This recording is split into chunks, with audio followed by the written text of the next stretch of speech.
नमस्कार मंडळी, आपलं स्वागत आहे एका नवीन व्हिडिओमध्ये। मित्रांनो, आज आपण एका अशा जोडीची मुलाखत घेणार आहेत की ज्या जोडीनं आज आपल्या जिल्ह्यामध्ये असा कोण माणूस नाही की ज्यांना या जोडीचं नाव नाही माहिती। सर्वांच्या परिचयाची जोडी आहे बावरे आणि बुलेट। ही जोडी खास चर्चेत असण्याचं कारण सुद्धा असं आहे की एक गावठी आणि एक घाटी अशा पद्धतीची ही जोडी पळते। एक गावठी आणि एक घाटी हे समीकरण आपल्याला फार जास्त बघायला भेटत नाही, फार क्वचित जोड्या बघायला मिळतात। पण कितीतरी जोड्यांच्या ही अव्वल ठरलेली जोडी, या जोडीची आज आपण मुलाखत घेतोय।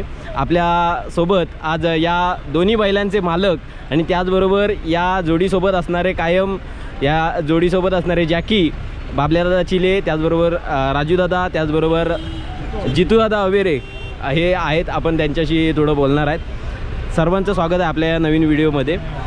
मला तुम्हाला खास असे काही प्रश्न विचारायचे आहेत। मला सांगा, एक गाठी आणि एक घाटी हे जे समीकरण आहे ही कशी सुरुवात झाली होती तुमची या जोडीला पळण्यासाठी? सुरुवात म्हणजे बुलेट एकदम शिस्तीचा होता आणि बावऱ्या हा पहिला फौजदार सोबत पळायचा। ओके, हां, फौजदार सोबत पळायचा। फौजदारची म्हणजे बॉडी ही नसल्यामुळे म्हणून आणि ह्याला जास्त स्पीड असल्यामुळे आम्ही विचार केला की बुलेट बरोबर एक मैदान पळून बघूया।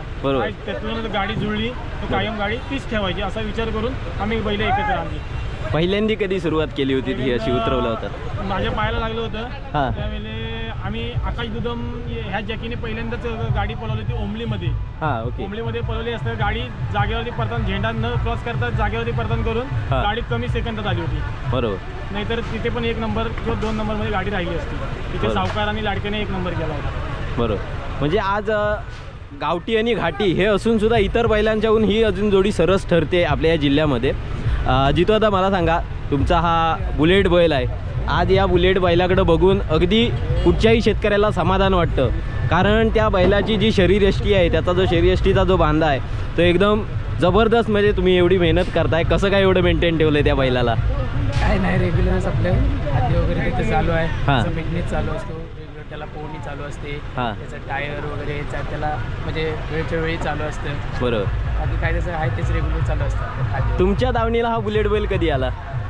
आता तरी साधारण एक 7 महिने 7-7.5 महिने झाले असतील। ओके, याआधी कुठं होता बुलेट? याआधी कोल्हापूरमध्ये होता बुलेट, शाहूवाडीमध्ये। हां, कोल्हापूरमध्ये। ओके ओके, आता ही तुमच्या घरामध्ये सुद्धा सुंदर वातावरण असेल, कारण एवढी जोडी आज गुलाल घेते। साधारण आजचा हा गुलाल कितवा असेल या सीझनमधला? गुलाल बुलेटचा तरी 14वा गुलाल आहे। ओके, वा वा, छान छान छान। जरा मला बाबल्यादा सुद्धा सोबत बोलायचं आहे। बाबल्यादा, आज तुम्ही आपल्या जिल्ह्यातल्या आतापर्यंत भरपूर जोड्या पळवल्या आहेत। आधी तुम्ही जेव्हा सुरुवात केला होता तेव्हापासून भरपूर जोड्या पळवल्या आहेत। ही जोडी पळवताना या जोडीसोबत नेमकं काय वेगळं वाटतं? जोडीचं काही आपल्याला काय वाटत नाही, पळवताना शिस्तीत गाडी येते, काही करायच लागत नाही। बरोबर, करताना ही आपणच होते। अजून मला सांगा दादा, आज ही जोडी इतक्या स्पीडची आहे, आजही याला तुम्हाला टप कोण वाटतो? की समजा आता तुम्ही स्पर्धक म्हणून आपण या शर्यतीमध्ये जेव्हा उतरतो तेव्हा कोणतरी असं वाटतं की या जोडीला कोणतरी टप देऊ शकतो? तसं बघायला गेलात तर आमचे गुरु समान असलेले पांढऱ्याचा गुरु असेल, वियांचे असतील, महिला असतील, छोटे असेल, भरपूरशे अशा टपला जोडी असतील। असं काही नाही आम्ही रोजच 1 नंबर करू असं काही नाही। फक्त एवढाच काही, बैलांची शिस्त असल्यामुळे बैल झेंड्याला घासून जातात, झेंड्याला घासून येतात, वर्तन सुद्धा अतिशय सुंदर होतो। की असं म्हणजे कायम गुलालात राहील हे पण आम्ही सांगू शकत नाही, कारण हे बैलगाडी क्षेत्र आहे। बरोबर, म्हणजे दादानी एक खूप महत्त्वाची गोष्ट सांगितली आहे, कारण गुलाल सर्वांचेच होऊ शकतात, टप असं आपण कोणाला काय असं म्हणू शकत नाही। अगदी बरोबर आहे तुमचं, खूप सुंदर तुमची जोडी आहे, एकदम भारी। आज तुमच्या बैलांचे ज्या वेळेला ही जोडी मैदानात असते, आज आम्ही जेव्हा लाईव्ह करतो तर त्या टायमिंगला कमेंट अर्ध्या निम्म्यापेक्षा जास्त हे असतात की बावऱ्या बुलेट आला आहे का, जितूदादांचा बुलेट आला आहे का, किंवा बावऱ्या आला आहे का, किती नंबरला पळणार आहे। आज हे एवढं फॅन्सचं वगैरे प्रेम बघून तुम्हाला कसं वाटतंय? एक मालक म्हणून तुम्हाला कसं वाटतंय? मला तर मी या क्षेत्रामध्ये आता पहिल्यांदाच उतरलो आहे। म्हणजे दादा असेल, बंटी दादा असेल, बाबल्या दादा असेल, मला या क्षेत्रात आधी काय म्हणजे मुळात माहितीच नव्हतं। पहिल्यांदाच या क्षेत्रात उतरलो आणि माझे पहिलेच वर्ष असेल की मी या क्षेत्रात बैलगाडी क्षेत्रात किंवा चिखल नांगरणी स्पर्धेत मी पहिल्यांदाच उतरलो।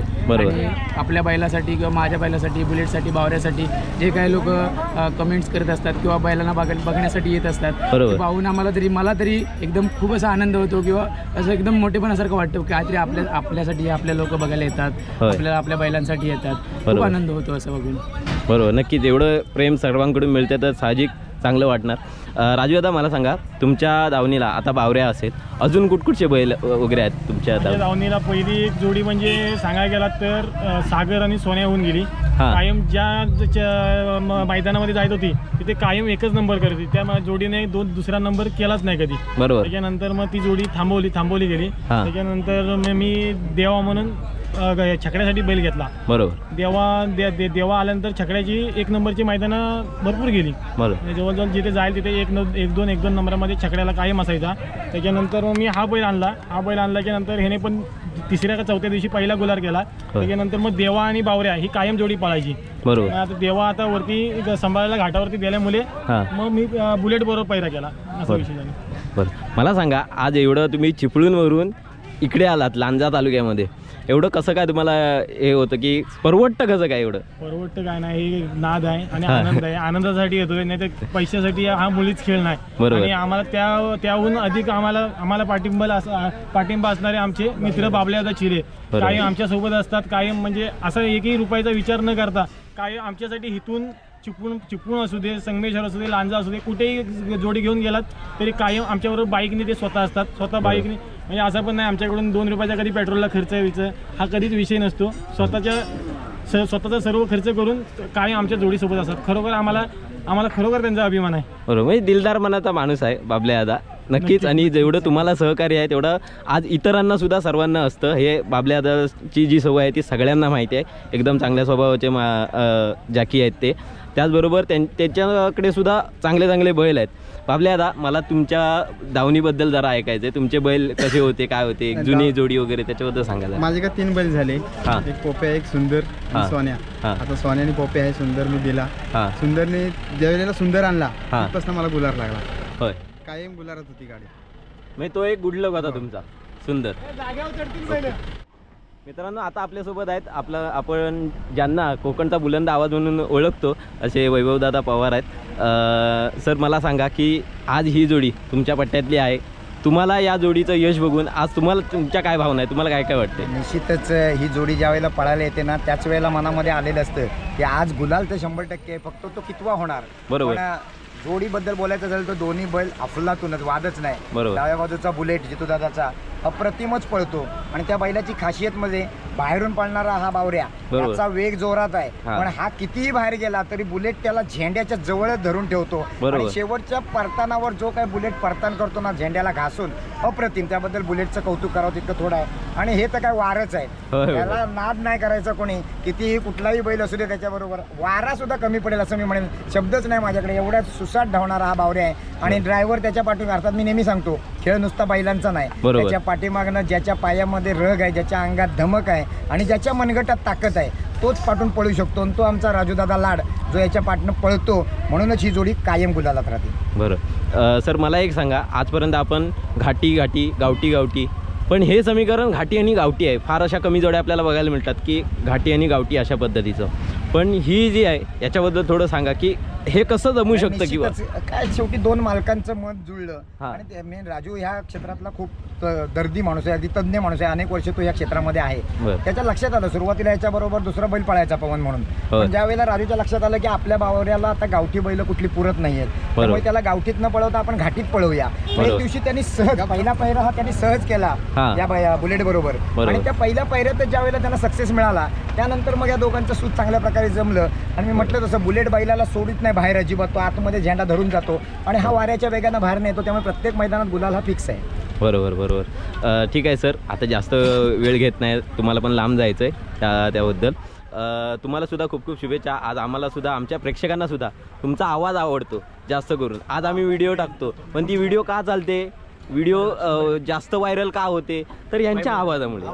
आज कितीतरी अशी मैदानं आहेत की ज्या मैदानामध्ये वैभव सर नसले की तिथे म्हणतात वैभव पवारांशिवाय मजा नाही आहे. आज तुम्हाला हे एवढं जे प्रेम भेटतंय पब्लिककडून असेल, मंडळांकडून असेल, तर काय वाटतं नेमकं मला एवढे निश्चितच हे सगळं जे आहे ते परमेश्वराचा आशीर्वाद आणि तुमच्यासारख्या सगळ्या मित्रमंडळींच्या शुभेच्छा. तुम्ही सगळे नेहमी माझ्या बरोबर असता म्हणूनच अशा प्रकारचे हे मला बळ येतं मी म्हणेन. आणि एकदा का स्टेजवर गेलो आणि माईक हे माझं अस्त्र आहे, मी सगळ्यांना सांगत असतो, ते अस्त्र एकदा हातात आलं की ते आपोआप मुखातून शब्द यायला लागतात. वातावरण जसं असेल तसं तसं सुचायला लागतं. मी कुठलाही कधी अभ्यास करत नाही किंवा काही नाही, पण माझं असं ठरलेलं असतं की ज्या यजमानांनी आपल्याला बोलवलं, आयोजकांनी, तिथे जाऊन त्यांचा कार्यक्रम कुठल्याही पद्धतीत कमी पडणार नाही ही जबाबदारी माझी असते. एकदा मी स्टेजवर चढलं की स्टार्ट टू एंड संपूर्ण जबाबदारी मी घेतो आणि तो कार्यक्रम जास्तीत जास्त चांगला कसा होईल ही जबाबदारी मी पार पाडतो. तुमच्या सगळ्यांच्या सहकार्यामुळे हे सगळं शक्य आहे. बरोबर, थँक्यू सर. थोडीशी आम्हाला तुमची मुलाखत भेटली. फर्स्ट टाइम आपण एवढं बोलतोय त्याबद्दल खूप खूप धन्यवाद तुमच्या सर्वांचे सुद्धा.